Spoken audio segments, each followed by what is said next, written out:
안녕하세요. 충격스토리TV입니다. 누구도 몰랐던 이름 하나. 그 이름이 진실의 문을 열었죠. 아버지가 남긴 건 재산이 아니라 숨겨온 고백이었습니다. 그리고 그 고백은 한 사람의 인생을 송두리째 뒤흔들었습니다. 충격스토리TV 유언장에 숨겨진 한 줄의 진실. 지금 시작합니다. 유언장 한 줄이 모든 걸 바꿔놨습니다. 저녁 공기가 서늘했습니다.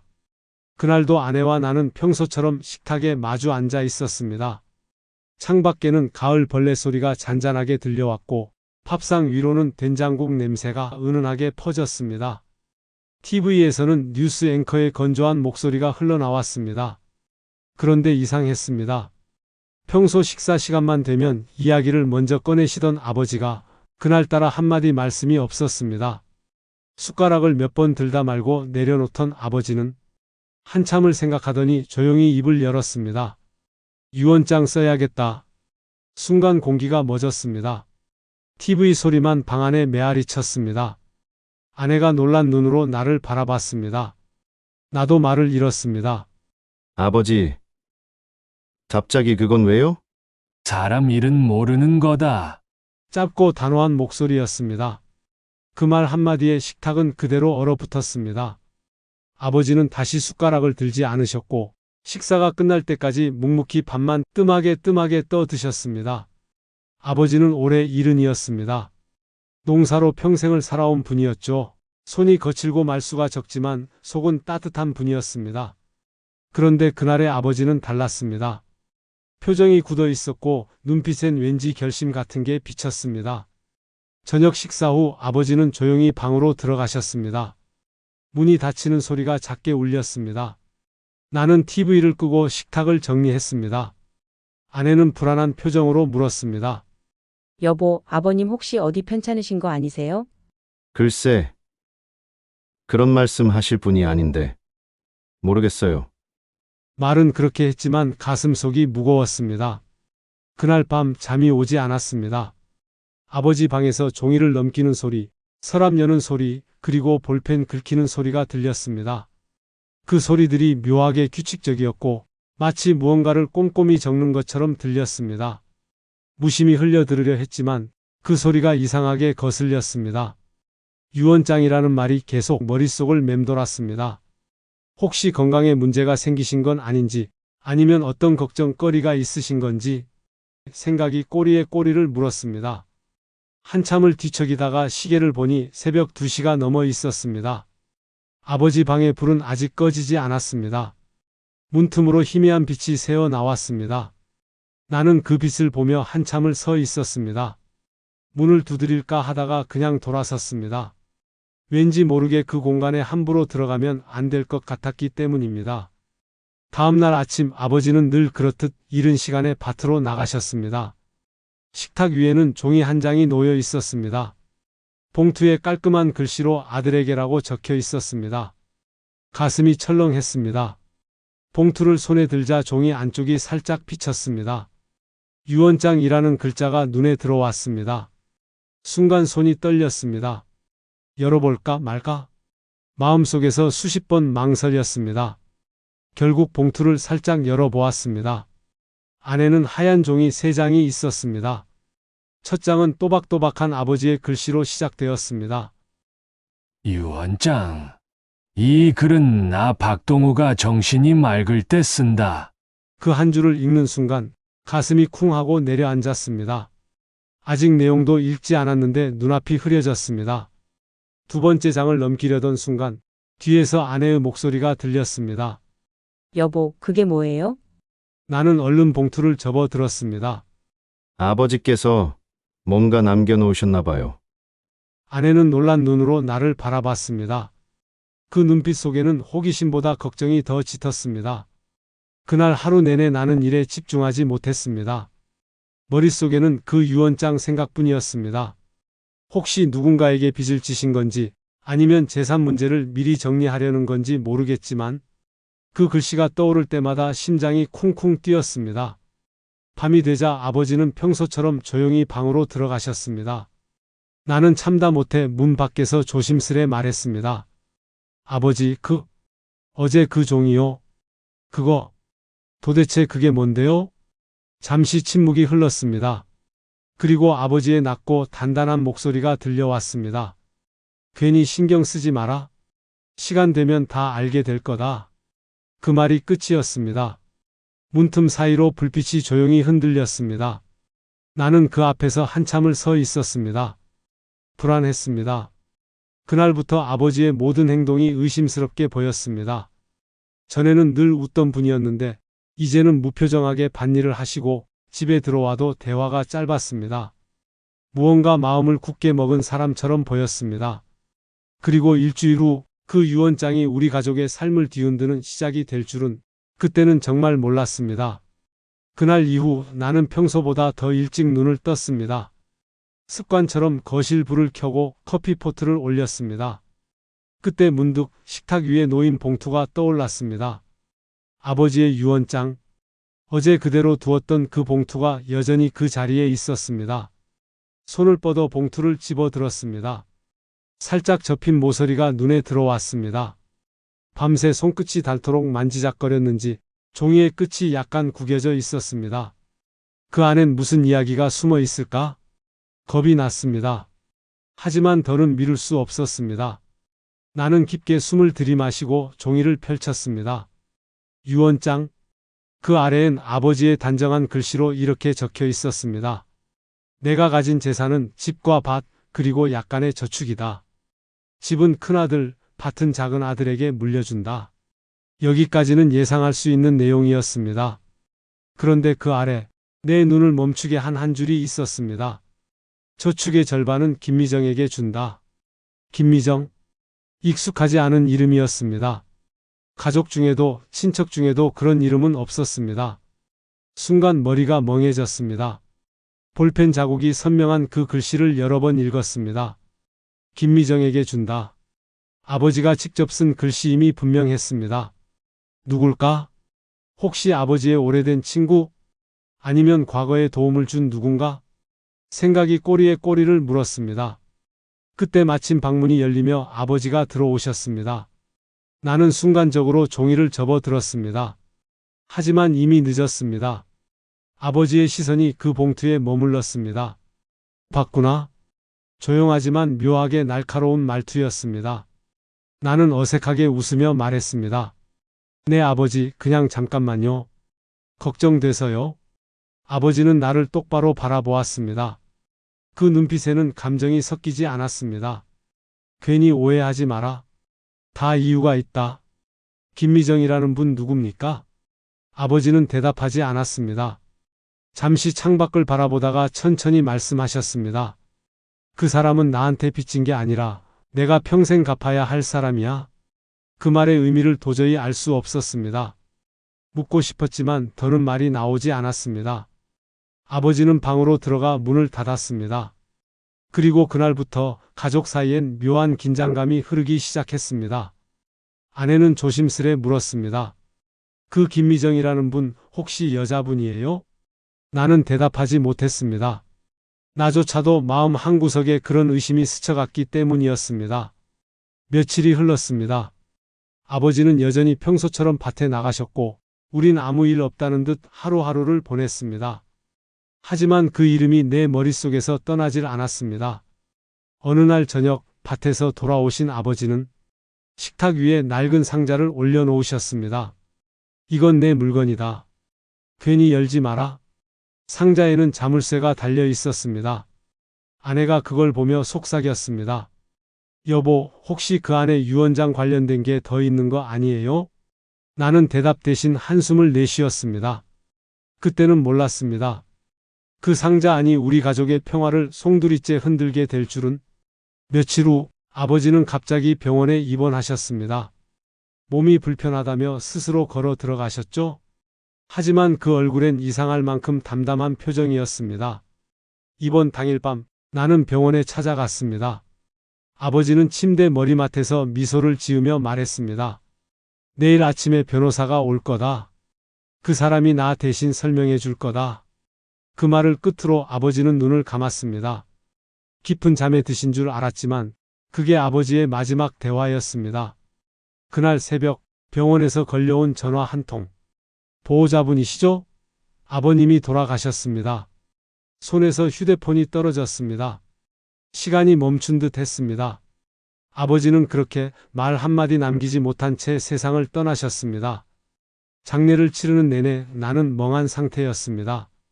아버지의 사진 속 웃는 얼굴이 낯설게 느껴졌습니다. 그리고 머릿속엔 한 이름만이 계속 떠올랐습니다. 김미정. 아버지의 유언장 속 그 낯선 이름. 그 이름이 내 인생을 송두리째 뒤흔들게 될 줄은 그땐 정말 몰랐습니다. 장례가 끝나고 며칠이 흘렀습니다. 집안엔 늘 정리되지 않은 공기 같은 것이 남아 있었습니다. 향 냄새가 벽에 배어 있었고 현관에 걸린 검은 리본이 바람에 살짝살짝 흔들렸습니다. 나는 여전히 믿기지 않았습니다. 그렇게 건강하던 아버지가 단 며칠 만에 세상을 떠났다는 게 현실로 느껴지지 않았습니다. 아버지 방 문 앞에 서면 아직도 안에서 기침 소리가 들릴 것만 같았습니다. 그날 오후 한 통의 전화가 걸려왔습니다. 낯선 남자의 목소리였습니다. 박성진 씨 되시죠? 저는 변호사 이준석입니다. 고 박동호님의 유언 집행을 맡고 있습니다. 순간 머리가 멍해졌습니다. 아버지가 말씀하신 변호사가 바로 이 사람이었습니다. 전화기 너머로 차분한 목소리가 이어졌습니다. 내일 오전 10시 아버님 댁으로 방문 드리겠습니다. 유언장에 명시된 사항을 가족분들과 함께 확인해야 합니다. 수화기를 내려놓는 순간 가슴이 빠르게 뛰기 시작했습니다. 드디어 그때가 왔구나. 다음 날 아침 집엔 긴장감이 흘렀습니다. 아내는 일찍부터 청소를 시작했고 나는 괜히 창문을 열었다 닫았다를 반복했습니다. 10시 정각 초인종이 울렸습니다. 문을 열자 검은 정장을 입은 중년 남자가 서 있었습니다. 그의 뒤로는 한 여자가 따라오고 있었습니다. 낯선 얼굴이었습니다. 안녕하세요. 이준석 변호사입니다. 그리고 이분은 김미정 씨입니다. 그 이름을 듣는 순간 심장이 쿵 하고 내려앉았습니다. 그토록 궁금했던 이름, 아버지의 유언장 속 주인공이 눈앞에 서 있었습니다. 그녀는 검은색 옷을 단정히 입고 있었습니다. 눈은 충혈돼 있었고 입술은 굳게 다물려 있었습니다. 나보다 나이가 조금 어려 보였지만 표정 속에는 묘한 침착함이 느껴졌습니다. 나는 차를 내오며 조심스레 물었습니다. 혹시 아버지를 어떻게 아셨어요? 그녀는 잠시 고개를 숙였다가 작은 목소리로 대답했습니다. 오래전에 저를 도와주셨습니다. 그 말만으로는 아무것도 알 수 없었습니다. 변호사가 가방에서 서류를 꺼내 책상 위에 펼쳤습니다. 그럼 유언 내용을 확인하겠습니다. 그는 차분하게 읽어 내려갔습니다. 집은 큰아들, 밭은 작은아들, 그리고 마지막 항목에서 저축의 절반은 김미정에게 준다. 그 문장이 또다시 내 가슴을 무겁게 눌렀습니다. 변호사가 말을 이어갔습니다. 고인께서는 생전에 김미정 씨에게 정기적으로 생활비를 보내오셨습니다. 그 내역은 모두 계좌 기록으로 확인됩니다. 나는 숨이 막혔습니다. 옆에 앉은 아내의 손이 살짝 떨렸습니다. 생활비요? 어떤 이유로요? 변호사는 잠시 말을 고르다 조심스럽게 대답했습니다. 그 부분은 김미정 씨께 직접 듣는 게 좋겠습니다. 방안이 조용해졌습니다. 김미정 씨는 손을 무릎 위에 모으고 천천히 입을 열었습니다. 20살이었어요. 제가 대학을 다 포기하고 공장에서 일하던 때였습니다. 그때 아버님을 처음 뵈었어요. 순간 공기가 무거워졌습니다. 그녀는 말을 이어갔습니다. 그때 저는 가족도 집도 없었어요. 그분이 저를 데려다 재워주셨고 밥을 먹여주셨고 제 이름으로 적금을 만들어 주셨습니다. 저한텐 아버지 같은 분이셨어요. 그녀의 눈가에 눈물이 맺혔습니다. 하지만 그 말이 온전히 믿기지는 않았습니다. 그럼 왜 지금까지 말씀 안 하셨습니까? 그녀는 고개를 숙였습니다. 제가 부담드리고 싶지 않았어요. 그분이 원하셨던 것도 조용히 사는 거였고요. 하지만 마지막엔 유언장에 제 이름을 쓰시면서 이건 내 빚이다라고 말씀하셨습니다. 그녀의 목소리가 떨렸습니다. 하지만 거짓 같은 흔들림은 없었습니다. 나는 아무 말도 할 수 없었습니다. 아내도 가만히 고개를 숙였습니다. 그날 이후 집안 분위기는 더 이상 예전 같지 않았습니다. 아버지의 빈자리가 남긴 건 슬픔보다 의문이었습니다. 그리고 그 중심에는 여전히 김미정이라는 이름이 있었습니다. 며칠 뒤 변호사에게서 한 통의 문자가 왔습니다. 유언장 관련 추가 서류가 발견되었습니다. 직접 전달드리고 싶습니다. 그 메시지를 보는 순간 왠지 모르게 불길한 예감이 들었습니다. 그리고 그 예감은 틀리지 않았습니다. 그 추가 서류에는 아버지가 평생 숨겨온 충격적인 사실이 적혀 있었습니다. 그날 오후 변호사가 다시 집을 찾았습니다. 아버지가 남긴 추가 서류가 발견됐다는 연락을 받은 지 하루 만이었습니다.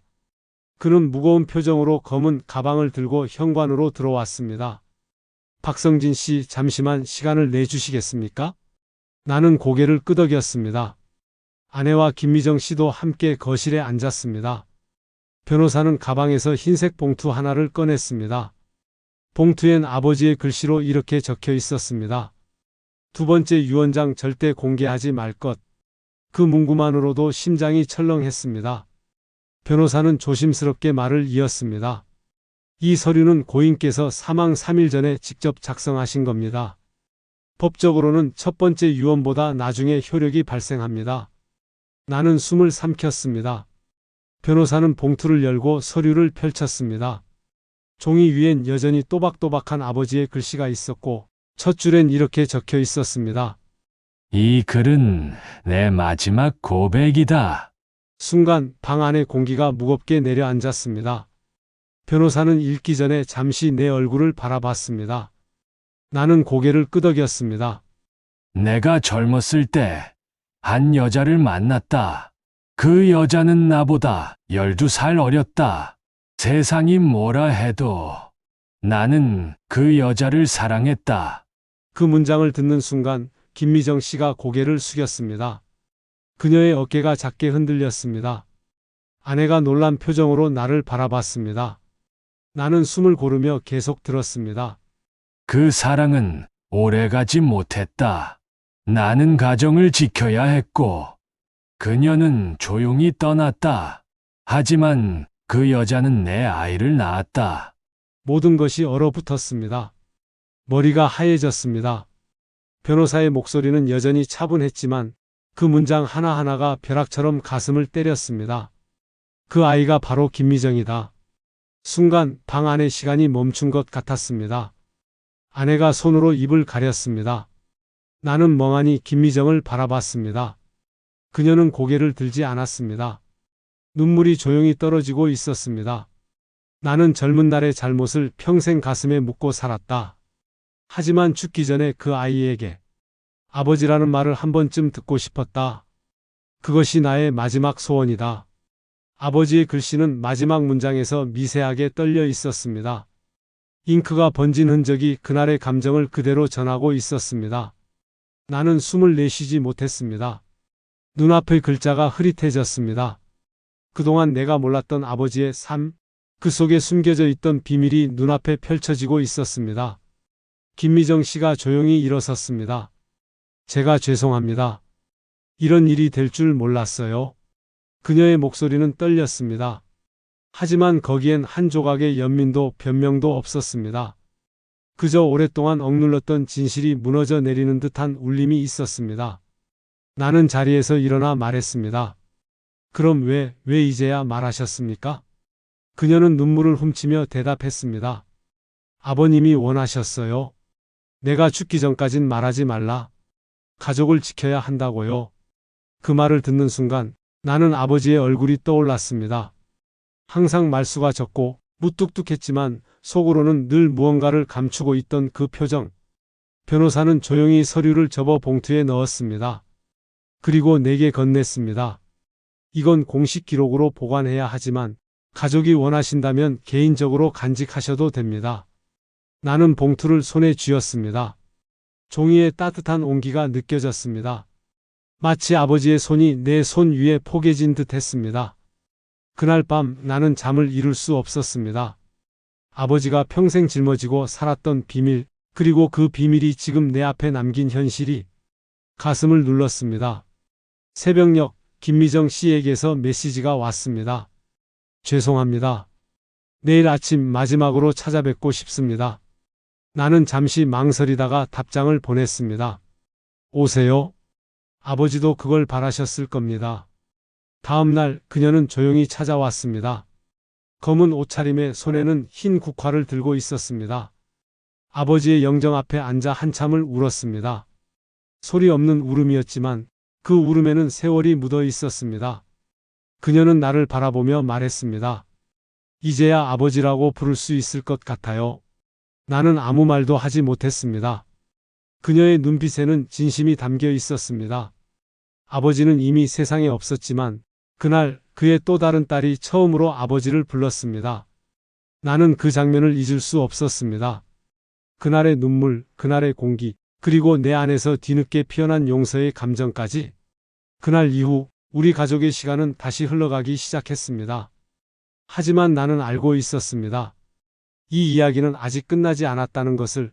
김미정 씨가 떠난 뒤 집안은 한동안 조용했습니다. 누군가 다녀간 자취처럼 공기마저 다른 결이 느껴졌습니다. 아내는 말이 줄었고 나 또한 쉽게 잠들지 못했습니다. 며칠 후 변호사에게서 마지막 연락이 왔습니다. 박성진 씨, 고인께서 남긴 손편지가 하나 더 있습니다. 이건 유 원장과는 별개의 내용입니다. 그는 작은 봉투 하나를 내밀었습니다. 봉투는 낡았고 모서리는 살짝 헤어져 있었습니다. 앞면에는 내 이름이, 그리고 뒷면에는 아버지의 필체로 읽기 전에 깊게 숨을 들이마셔라 라고 적혀 있었습니다. 나는 그 자리에서 봉투를 열었습니다. 편지지 3장이 나왔습니다. 잉크는 오래된 듯 약간 번져 있었지만 글씨는 여전히 단단했습니다. 성진아, 아버지가 너에게 너무 많은 걸 기대했단 걸 이제야 안다. 너는 늘 묵묵히 가족을 지켜왔지. 그러나 나는 그 믿음 뒤에서 많은 걸 숨기고 살았다. 문장을 읽을수록 가슴이 조여왔습니다. 아버지의 목소리가 귓가에 들리는 듯 했습니다. 내가 미정을 떠나보냈던 그날, 그 아이가 태어났다는 걸 알고도 나는 외면했다. 죄책감이 나를 사람답게 살지 못하게 만들었다. 나는 편지를 쥔 손에 힘이 들어갔습니다. 잉크가 번진 자국이 눈물 자국처럼 느껴졌습니다. 너희 어머니가 세상을 떠난 뒤 나는 다시 미정을 찾아갔다. 그 아이는 내 얼굴을 보자 울었다. 그 순간 깨달았다. 내 죄는 나 자신을 향한 벌이었음을. 나는 숨을 고르며 마지막 장을 펼쳤습니다. 성진아, 내 인생의 절반은 후회였고 나머지 절반은 용서를 기다리는 시간이었단다. 너는 나처럼 살지 말아라. 잘못이 있다면 숨기지 말고 사랑한다면 늦기 전에 말해라. 그 문장을 읽는 순간 가슴이 무너졌습니다. 한동안 아무 말도 하지 못했습니다. 눈앞이 흐릿했고 마음속 어딘가가 천천히 녹아내렸습니다. 그날 밤 나는 편지를 품에 안고 아버지 방에 들어갔습니다. 책상 위엔 여전히 남겨진 서류들과 펜이 있었습니다. 창문 틈으로 바람이 들어와 종이가 살짝 흔들렸습니다. 나는 조용히 속삭였습니다. 아버지, 이제야 알 것 같습니다. 왜 그렇게 무거운 침묵으로 살았는지요. 눈물이 볼을 타고 흘렀습니다. 그 눈물은 후회가 아니라 이해였습니다. 그날 이후 나는 김미정 씨에게 편지를 보냈습니다. 아버지의 편지를 읽었다. 이제는 우리도 서로를 가족이라 부르자. 짧은 글이었지만 마음은 길었습니다. 며칠 후 그녀에게서 답장이 왔습니다. 그분이 평생 바랐던 게 바로 그 말이었을 거예요. 감사합니다. 오빠. 그 짧은 문장에서 나는 아버지의 숨결을 느꼈습니다. 시간이 흐르고 봄이 왔습니다. 밭에선 새싹이 돋아나고 바람엔 흙 냄새가 섞여 있었습니다. 나는 아버지가 늘 앉던 느티나무 아래에 그의 유품을 묻었습니다. 그 옆엔 작은 표지판을 세웠습니다. 사랑을 뒤늦게 배운 사람의 자리. 그날 이후 나는 매일 아침 그 나무 앞에 앉습니다. 바람이 스칠 때마다 아버지의 목소리가 들리는 것 같습니다. 사람 일은 모르는 거다. 처음엔 그 말이 두려웠지만 이제는 다르게 들립니다. 모른다는 건 언제든 다시 시작할 수 있다는 뜻이기도 하니까 말입니다. 아버지의 이야기를 전하면서 문득 생각했습니다. 우린 때로 가족 안에서도 서로를 잘 모를 때가 있습니다. 말하지 않아도 알 거라고 믿고 서로의 마음을 미루다 오해가 쌓이죠. 오늘 이야기에서 아버지는 숨긴 사랑이 결국 또 다른 상처를 만들었습니다. 하지만 그 진심이 뒤늦게라도 전해졌기에 남겨진 이들은 서로를 용서할 수 있었습니다. 여러분은 어떻게 느끼셨나요? 과연 아버지의 선택은 옳았을까요? 가정을 지키려는 마음과 한 인간으로서의 진심 사이, 그 경계는 어디까지일까요? 때로 우리는 사랑했다는 말 한마디를 너무 늦게 하곤 합니다. 지금 마음속에 전하지 못한 말이 있다면 오늘만큼은 용기 내어 건네보세요. 그 한마디가 누군가의 세상을 바꿀지도 모릅니다. 오늘 이야기, 당신은 어떤 생각이 드셨나요? 댓글로 마음을 나눠주시면 저에게도 큰 위로가 될 것 같습니다. 따뜻한 하루 보내시길 바라며 지금까지 충격 스토리 TV였습니다. 시청해 주셔서 진심으로 감사합니다. 늘 건강하시고 행복하세요.